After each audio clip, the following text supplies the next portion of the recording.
할렐루야. 오늘도 새벽 기도에 찾아오신 우리 우이제교 모든 성도님들을 주님의 이름으로 축복합니다. 네, 지난주에 제가 설교하고 영상을 이제 올리려고 제 설교를 들어봤는데요. 정말 못 들어주겠더라고요. 목소리가 너무 쉬어서 잘 들리지 못하였을 것 같은데도 그래도 함께 들어주셔서 너무 감사였고, 또 이제 특별 새벽 기도회가 오늘을 포함하여 이제 3일밖에 남지 않았습니다.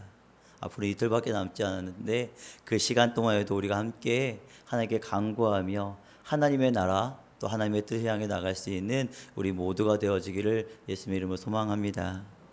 오늘은 야고보서 3장 말씀을 통해서 의의 열매를 거두자라는 제목으로 말씀을 전할까 합니다. 이 말씀의 제목을 가지고 두 가지 지혜, 곧 세상으로부터 온 지혜와 또 위로부터 온 지혜에 대해서 말씀을 배우고자 합니다. 13절을 보니까 우리 한번 13절 말씀을 다시 한번 읽어보기 원합니다. 함께 읽겠습니다. 너희 중에 지혜와 총명이 있는 자가 누구뇨? 그는 선행으로 말미암아 지혜의 온유함으로 그 행함을 보일지니라. 아멘. 야고보는 지혜와 총명이 있는 자에게 말한다라고 말하고 있습니다. 지혜와 총명은 유대인들 교사나 또 서기관들 또 랍비들이 가리킬 때 쓰는 전문적 용어라고 하는데요.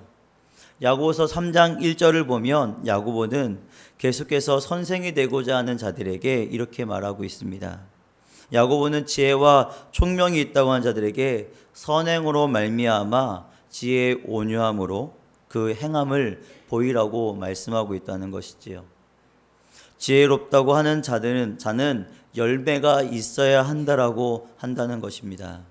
곧 그 지혜가 머리에만 있지 말고 우리의 삶을 통해서 실천적으로 나타나야 한다고 말씀하고 있는 것이지요. 지난주까지 보았던 로마서는 믿음이었고 야고보서는 행함입니다. 그래서 호렙산 20일 특별기도의 주제가 믿음과 행함의 조화를 이루라 아니겠습니까? 믿음을 배웠다고 한다면 우리는 이제 어떻게 그 믿음을 행할지에 대한 말씀을 배워야 한다는 것입니다. 그런데 지혜가 온유함으로 곧 겸손함으로 나타나야 한다고 하는 이 말씀이 하나님께서 주시는 지혜의 근본이 되어야 한다고 말씀합니다. 왜냐하면 참된 지혜는 하나님께로부터 오기 때문에 지혜가 있는 자는 자기를 자랑하는 것이 아니라 온유함으로 곧 겸손함으로 나타낼 수밖에 없다라고 말씀하고 있는 것이지요. 오늘 함께 본 3장 13절에 있는 말씀은 지혜의 원론적인 이야기를 제시하고 있습니다. 13절부터 16절까지 지혜의 잘못된 모습을 이야기하고 있고 17절부터 18절까지는 참된 모습에 대해서 설명해 주고 있습니다. 그렇다면 이 진리의 말씀을 어떻게 우리가 받아들여야 할까요? 14절에 있는 말씀을 다시 한번 우리 함께 읽어보기 원합니다. 14절 함께 읽겠습니다. 그러나 너희 마음에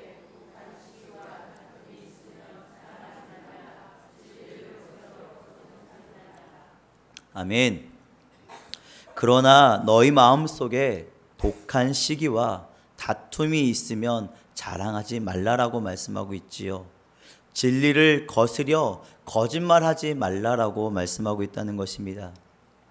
이곳에 사용된 독한 시기는요, 잘못된 열심, 다시 말하면 바르지 못한 열심을 말하고 있습니다. 남이 하는 것을 부러워하고 또 배아파하고 비판하는 것을 말하는 것입니다.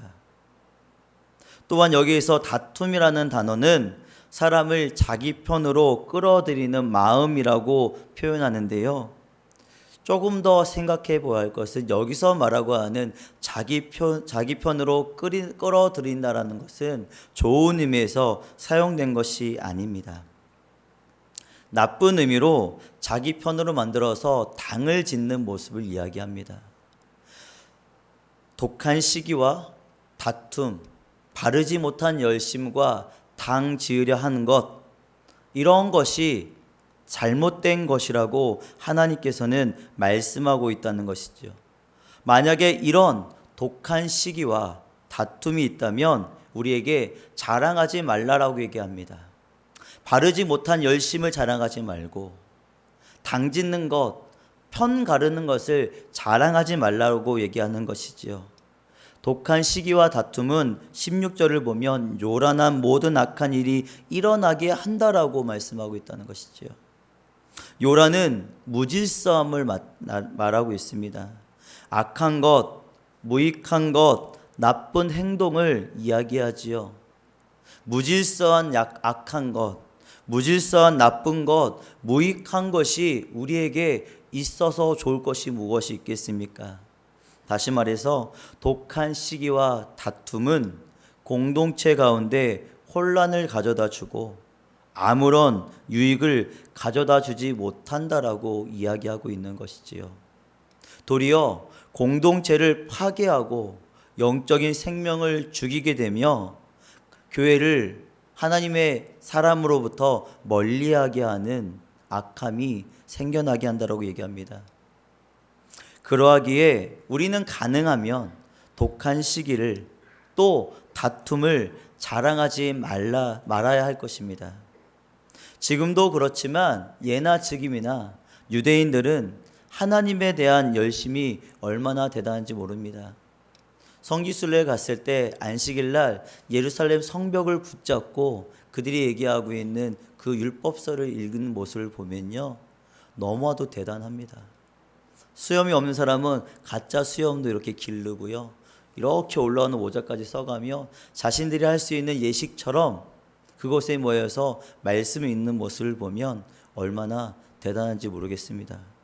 그러나 그들의 열심이 지식을 따라 나온 열심이 아니라 자기들의 의를 세우기 위해 나온 열심이었기 때문에 도리어 하나님께로부터 오는 의를 배척하고 저버리게 된 것이지요.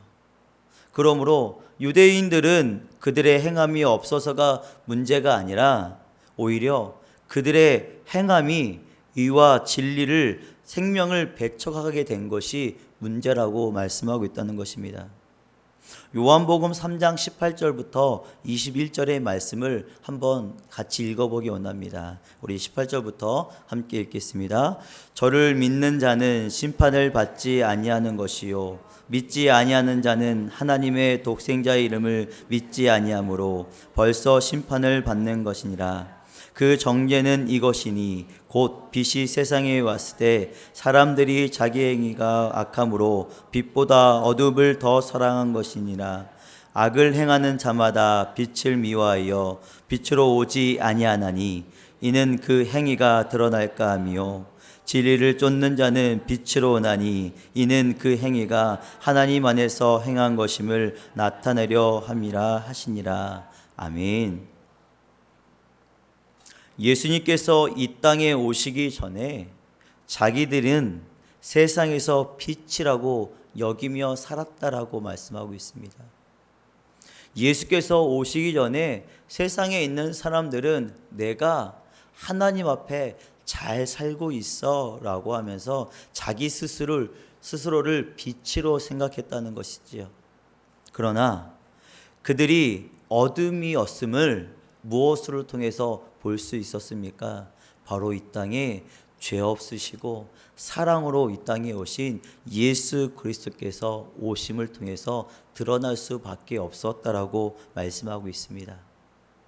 아무리 열심히 율법을 지키며 행한다 하더라도 그들은 어두움을 사랑하는 사람이었다라고 말씀하고 있습니다.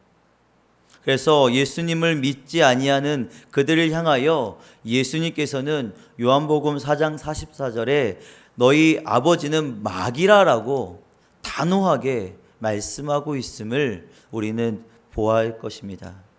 그렇다면 예수를 믿지 않는 유대인들의 행함에는 무엇이 들어있던 것일까요?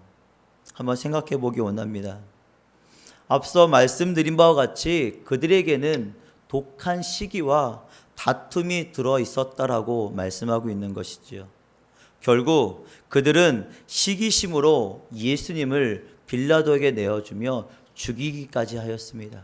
물론 하나님의 계획하심과 하나님의 예정 가운데 이루어진 것이지만 그들의 악함이 그들을 빛으로 인도할 수 있는 예수 그리스도를 죽이는 모습으로까지 나타나게 된 것이라고 말씀하고 있습니다. 예수님을 시기심으로 넘겨준 그들이 예수님을 증거하는 제자들 향해서도 시기심을 가득하며 핍박하는 모습을 우리는 성경을 통해 보았습니다. 그런데 계속 말씀드리는 독한 시기와 다툼들은 어디서부터 오는지에 대해서 우리는 먼저 알아야 한다는 것입니다. 본문 15절을 보니까 이러한 지혜는 위로부터 내려온 것이 아니요 세상적이요 정욕적이요 마귀적이라고 말씀하고 있음을 우리는 함께 읽었습니다. 독한 시기와 다툼은 위로부터 온 지혜가 아니라 세상으로부터 온 지혜라고 말씀하고 있는 것이지요. 세상으로부터 온 지혜는 정욕적이고 또 마귀적이라는 것입니다. 그러므로 세상으로부터 온 지혜의 특징인 독한 시기와 다툼과 요란함과 악한 것을 우리는 경계하고 멀리해야 한다라고 하나님은 말씀하고 있습니다. 그런데 오늘날 교회는 과연 이런 시기와 다툼이 없습니까? 우리 성도님들이 생각하시기에 교회에 시기와 다툼이 없습니까? 쉽게 대답 못하시지요. 당연히 있기 때문입니다. 교회끼리도 시기하고 다툼이 있습니다. 교인끼리도 어떤 시기와 경쟁이 있는지 우린 너무나도 잘 알고 있습니다. 교회 간에는요, 너희 교회가 크네, 우리 교회가 크네 라고 하면서 시기합니다. 어느 집사님이 잘하네, 못하네 라고 하면서 그런 경쟁을 서로 불태울 때도 있습니다. 그것이 하나님께서 원하시는 그런 경쟁일까요?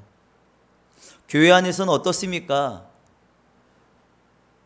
성도 간에 내가 인정받기 위해서, 우리 기관이 인정받기 위해서 서로 시기하고 다툴 때가 너무도 많이 있다는 것입니다.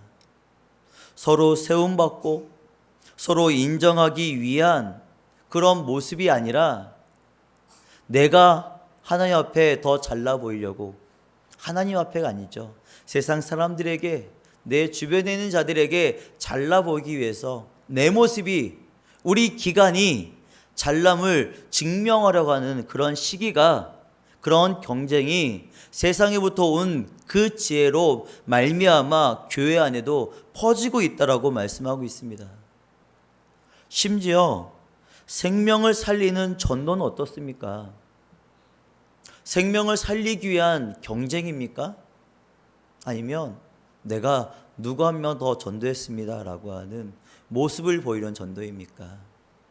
한 영혼이 천하보다 귀하기 때문에 우리의 열심과 우리의 마음을 다하여 전도해야 하는데, 누구보다 내가 조금하면 없어 보이니까, 내가 전도를 많이 하면 으쓱해 보이니까 그렇게 하려고 하는 모습이 우리 안에 없지 않나 반성해 보아야 한다는 것입니다. 여러 가지 모양으로 사람들도 마찬가지입니다. 내가 이것을 했네, 저것을 했네 라고 얘기하며 많은 사람들로부터 인정받으려 합니다. 하지만 빛도 없이 영광도 없이 하나님 앞에 섬기는 자들인 그런 것에 내색하지 않고 섬기지요. 작은 것에서 충성합니다. 주의 일이기 때문에 그렇게 열심을 내는 것이지요. 누가 본다고 열심히 하고 누가 보지 않는다고 등한히 하는 것이 아니라 하나님 앞에 의롭다 칭함을 받은 백성으로서 그 영광스러운 삶을 살기 위해 하나님 앞에 나의 작은 것까지도 내어놓아야 한다라고 하나님께서는 말씀하고 있다는 것입니다. 오직 주님을 위해, 선한 사역을 위해 열심을 내는 것이 중요하다고 얘기합니다. 그런데 혹자들이 이렇게 얘기합니다. 내가 주님을 위해서, 내가 선한 일을 위해서 열심을 내고자 하는 것이 무엇이 문제입니까? 라고 이야기한다는 것이지요. 무엇이 잘못됐습니까? 그런 의미에서 시기와 다툼이 필요하지 않습니까? 라고 얘기하는 사람들도 있습니다. 그러나 시기와 다툼이 일어난다는 것은 그것은 하나님께로부터 온 지혜가 아니라는 것을 반증하고 있다는 것이지요. 작은 것도 하나님 앞에서 한다면 행복해지고 커질 수 있습니다. 아무리 큰 것을 한다 하더라도 그 안쪽에 시기함과 다툼이 있다고 한다면 얼마나 아픈 일이 되겠습니까? 우리는 우리의 열심으로 세상으로부터 온 지혜인가 아니면 위로부터 온 지혜인가를 분별할 수 있는 삶을 살아가야 한다라고 하나님은 말씀하고 있습니다. 그렇지 않으면 세상 지혜가 자기 영광을 구하면서도 하나님을 위해서 한다라고 자기 스스로가 속고 있으면서도 속고 있는지 모르고 열심을 내기 쉽다라고 말씀하고 있는 것이지요. 한번 생각해 보겠습니까? 예를 들어서 교회에 어떤 분이 모든 사람에게 인정을 받는 열심에 있는 사람이 있다고 생각해 보십시오. 아니, 내가 그런 사람이라고 생각해 보십시오. 그런데 어느 날 새로 전도받아온 사람이 너무 잘하는 겁니다. 많은 사람들이 와, 그 사람이 너무 잘한다고 칭찬합니다. 그럼 내 마음 가운데 감사합니다, 하나님. 좋은 동역자를 주셔서 내가 더 열심으로 하나님의 교회를 섬길 수 있음을 감사합니다라고 하는 그런 감사 제목이 흘러나올까요? 아니면 지가 뭔데? 들어온 지 얼마 안 돼서 설치는 거야 라고 이야기할까요? 아마도 사람의 마음 가운데는 지가 뭔데? 라고 하는 것이 더 먼저 나올지 모릅니다. 그러나 하나님께서는 주님께 늘 감사하고 함께 믿음의 공동체로 살아가는 그 모습 가운데 감사를 흘러나올 수 있는 삶이 되어야 한다라고 말씀하고 있지요.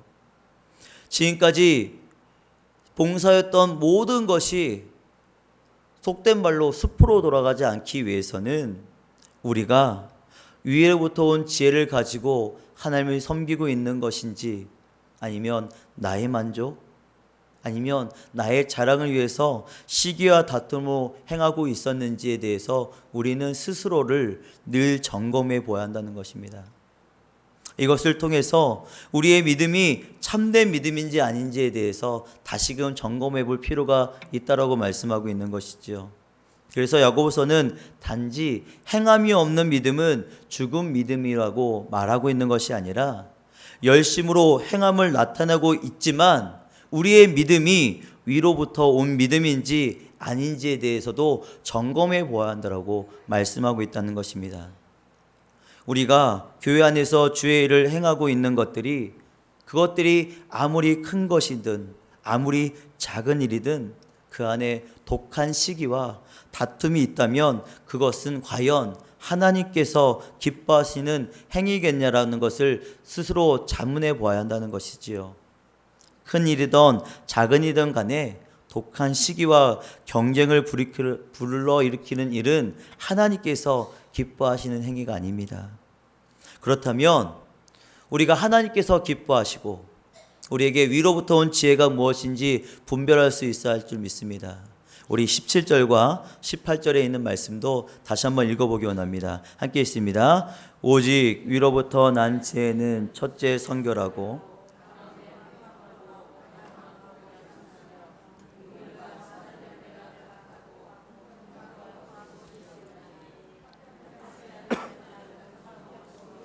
유효심을 거두니라. 아멘. 야고보는 위로부터 오는 지혜를 말할 때 오직 위로부터 난 지혜라고 표현합니다. 특별히 오직이라는 단어를 사용함으로써 위로부터 난 지혜여만 이렇게 된다라고 강조의 의미를 주는 것이지요. 다른 것이 아닌 딱 하나, 하나님께로부터 온 위로부터 온 지혜가 필요하다라고 말씀하고 있습니다. 그렇다면 위로부터 난 지혜는 어떤 것이 있으며 어떻게 해야 할까요? 이 말씀을 통해서 우리 몇 가지를 살펴보기 원합니다. 첫 번째는 성결이라고 말씀하고 있지요. 성결이란 하나님께 나아가는 것을 이야기한다고 합니다. 하나님께 나아가는 성결은 야고보서 4장 8절에서 이렇게 말씀하고 있는데요. 제가 읽겠습니다. 하나님을 가까이 하라. 그리하면 너희를 가까이 하시리라. 죄인들아 손을 깨끗이 하라. 두 마음을 품은 자들아 마음을 성결케 하라. 아멘. 여기서 볼 때 성결이란 두 마음을 품지 않는 것을 이야기합니다. 곧 하나님을 향하여 한 마음을 품는 것을 이야기하지요. 세상도 사랑하고 하나님도 사랑하는 것은 성결이라고 말씀하고 있지 않습니다.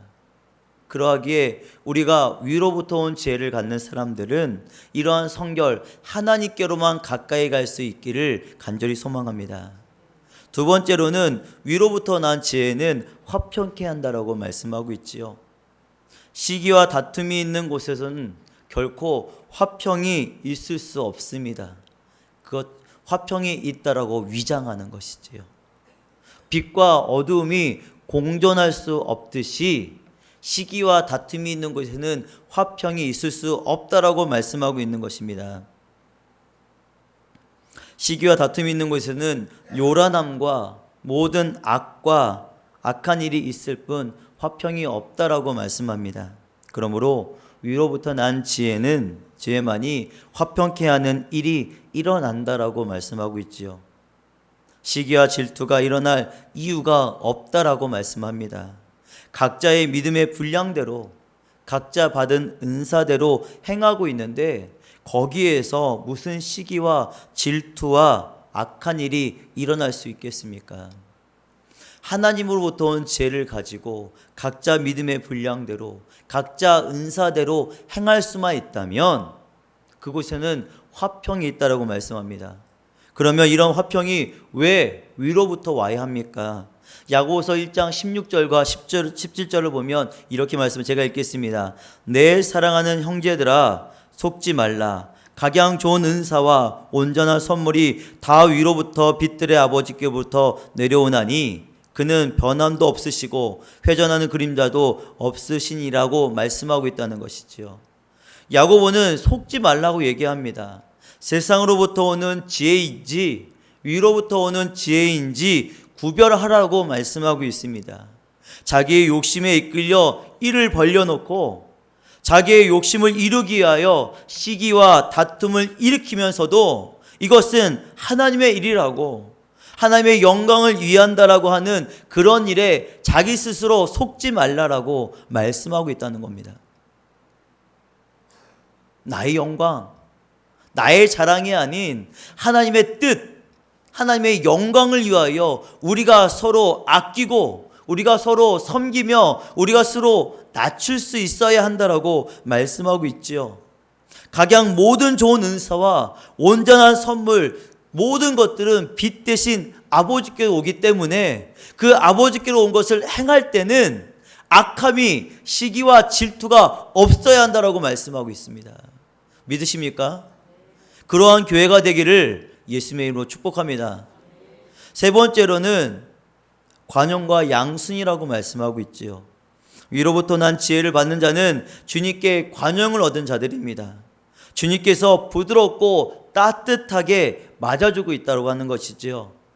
이러한 지혜를 받았기 때문에 그 관용을 알고 양순을 통하여 행할 수 있다라고 말씀하고 있습니다. 그런데 시기와 다툼에는 이러한 관용과 양순이 없다라고 말씀하고 있지요. 잘못된 일에 대해서 비판하고 책망하고 책임 전가하는 모습은 관용과 양순이 없는 모습이라고 말씀하고 있습니다. 이런 말씀을 보면 우리 안에 얼마나 위로부터 오는 지혜가 없고 세상 지혜로 가득한지 스스로 평가해 볼 수 있어야 합니다. 야고보서 1장 5절은 이렇게 말씀합니다. 너희 중에 누구든지 지혜가 부족하거든 모든 사람에게 후히 주시고 꾸짖지 아니하시는 하나님께 구하라. 그리하면 주시리라. 아멘. 세상의 지혜에 목매는 성도가 아닌 하나님께서 주시는 지혜를 간구하며 간구하는 성도님들 되시기를 예수님의 이름으로 축복합니다. 네 번째로는 긍휼과 선한 열매가 가득 차 있다라고 말씀하고 있죠. 자신이 긍휼을 받았으면 또한 계속적인 긍휼을 잊고 있기에 긍휼이 나오는 것은 당연한 것입니다. 그러나 시기와 다툼이 있는 곳에는 긍휼이 나올 수가 없다라고 얘기하지요. 야고보서 2장 13절은 이렇게 말씀합니다. 긍휼을 행하지 아니하는 자에게는 긍휼이 없는 심판이 있으리라. 긍휼은 심판을 이기고 자랑하니라고 말씀하고 있습니다. 긍휼을 행하지 아니하면 긍휼 없는 심판이 우리의 것이 될 수 있다라고 경고하고 있다는 것이지요. 무슨 일을 하든지 긍휼이 없다면 그것은 세상의 지혜를 통해서 하고 있음을 기억하고 돌이켜야 한다라고 말씀하고 있습니다. 이러한 자에게 선한 열매가 가득할 수 없지 않겠습니까? 선한 열매란 긍휼의 열매이지 시기와 다툼의 열매라고 말씀하고 있지 않습니다. 다섯 번째는 편벽과 거짓이 없다라고 말씀하고 있습니다. 곧 편견이나 위선이 없다라는 것이죠. 우리 속에 아직도 형제 자매에 대한 편견이 있는 사람이 있으십니까? 그렇다면 우리는 위로부터 오는 지혜를 강구해야 할 것입니다. 그러나 편견이나 위선이 있다는 것은 우리가 어쩌면 우리의 삶을 조금 더 하나님께 회개하고 돌이킬 수 있는 기회임을 깨닫고 하나님의 말씀으로 부여잡고 하나님 앞에 나가야 한다라고 말씀하고 있지요. 마지막엔 다시 한번 화평에 대해서 언급하고 있음을 우리는 기억해야 합니다. 화평케 하는 자는 화평으로 심어 의의 열매를 거둔다라고 말씀하고 있지요. 화평은 이미 한번 나온 말씀인데 왜 뒤에서 또 나올까요? 이 말씀으로 위로부터 나온 지혜를 왜 마감하고 있겠습니까? 세상으로부터 온 지혜와 비교하기 위해서 다시금 화평함을 말씀하고 있는 것입니다. 세상으로부터 난 지혜는 계속해서 반복하여 말씀드리지만 시기와 다툼입니다. 아무리 선한 경쟁이라 하여도 그 안에 시기에 경쟁이 나온다면 그것은 세상적이고 정욕적이고 마귀적이라는 것을 우리는 꼭 기억해야 한다는 것이지요. 위로부터 온 지혜는 일체의 시기적인 경쟁이 일어나지 않습니다. 하나님의 나라를 풍성하기 위한 아름다운 경쟁은 일어날 수 있으나 시기하며 다투며 일어나는 경쟁은 없다라고 말씀합니다. 고린도전서 3장 5절부터 8절에 있는 말씀을 한번 읽어보기 원합니다. 우리 앞에 말씀이 있으니까 함께 읽어보겠습니다. 그런즉 아볼로는 무엇이며 바울은 무엇이뇨?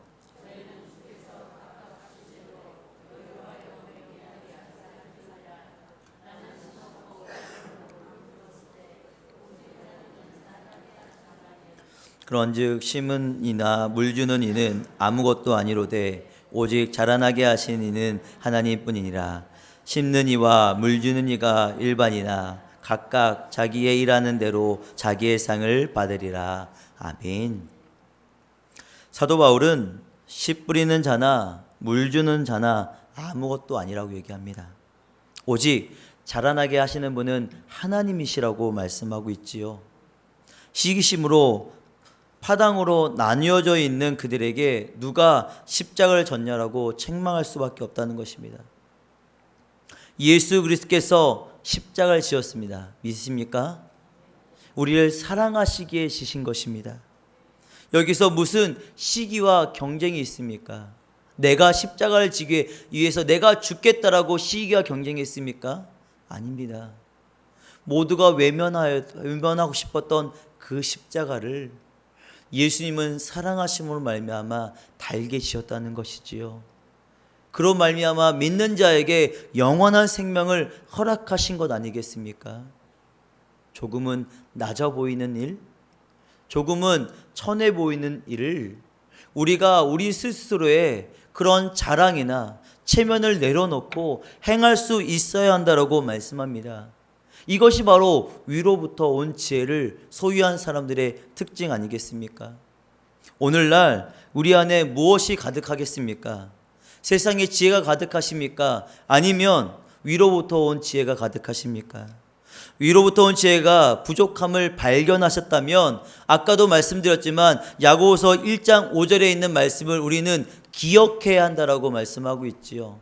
1장 5절 말씀 다시 한번 읽어드립니다. 너희 중에 누구든지 지혜가 부족하거든 모든 사람에게 후히 주시고 꾸짖지 아니하시는 하나님께 구하라. 그리하면 주시리라. 아멘. 나에게 부족한 것이 있고 내가 잘못한 것이 있다면, 내가 고칠 것이 있다면 내가 하려고 하는 것이 아니라 하나님께 구하여서 그 모든 것을 치유받고 체험받아야 한다라고 말씀하고 있는 것 아니겠습니까? 우리는 하나님께만 구함을 받아야 합니다. 하나님께서 주시는 그 사랑을 받아야 합니다. 누가 사람을 의지하여서 실망하지 않아야 한다라고 말씀하고 있습니다. 세상은 실망을 주고 다툼을 주고 시기를 준다고 하지만 하나님께서는 우리에게 화평을 주신다라고 말씀하고 있지 않습니까? 사랑하는 우리교회 성도 여러분, 오직 위로부터 오는 지혜를 사모하시기를 바랍니다. 그리하여서 하나님께서 기뻐하시는 성령의 열매, 곧 의의 열매를 맺어야 합니다. 믿음만 있고 행함이 없으면 죽은 믿음이라고 이야기하는데, 그 죽은 믿음이 정말 나의 자랑을 위한 죽은 믿음인지 아니면 무지하여 죽은 믿음인지를 우리는 점검해 볼 수 있어야 한다고 말씀하고 있지요. 우리에게 은혜 주셔서 우리로 하여금 위로부터 오는 지혜를 구하게 하여 주시는 하나님을 날마다 가까이 하시기를 주님의 이름으로 축복합니다. 하나님께서 기뻐하시는 성령의 열매, 곧 의의 열매를 풍성히 맺어가며 이를 통해서 우리가 하나님의 참된 교회를 굳건히 세워나갈 수 있는 의제교회 모든 성도님들 되시기를 예수님의 이름으로 축복합니다. 기도하겠습니다.